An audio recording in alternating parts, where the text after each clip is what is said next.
Do you wish you could change your identity? But no, you don't get to be Spider Man, but you certainly can be a better version of yourself. Hey, your stuff is all over the place. Well, that's the version I'm trying to change of myself. I'll tell you the secret how. Stay tuned.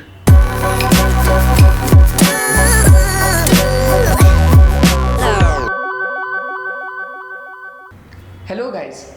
Welcome to my YouTube channel, Biblio English.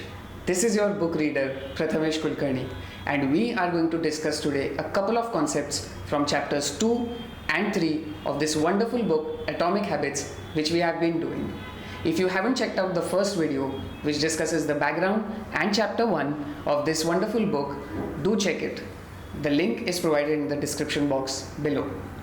Guys, the first concept which we are going to discuss today is called outcome-based habits versus identity-based habits.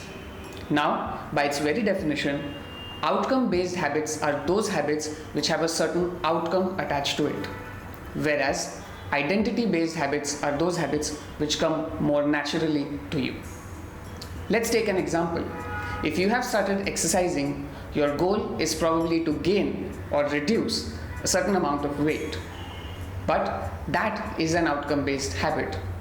Now, if you are not able to gain or reduce your weight by certain amount that you have targeted, you will end up like this guy.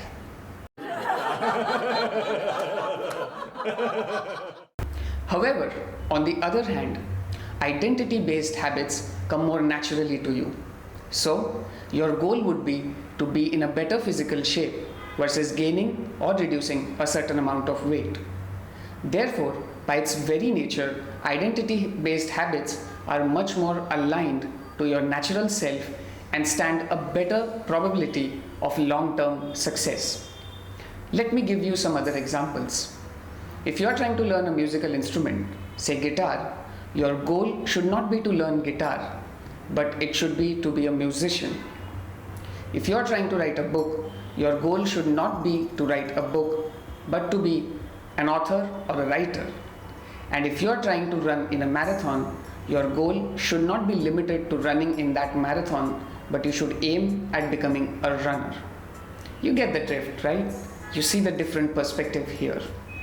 Let me know in the comment section after this revelation what outcome-based habits have changed into identity-based habits for you.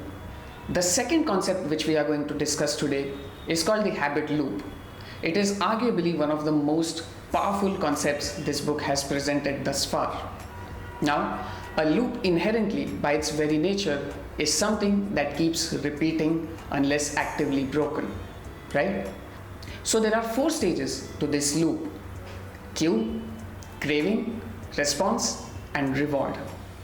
We must understand each of these stages, but let's take an example.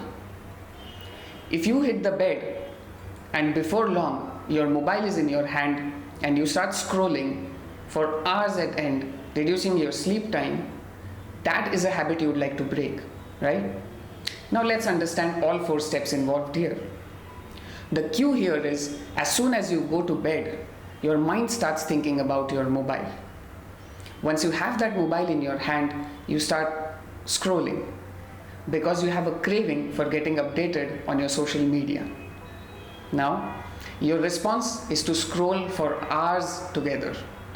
And your reward, which initially is positive in terms of satisfaction of scrolling through your social media feed, it quickly turns into a very negative reward where you're not able to get enough sleep and have sleep anxiety.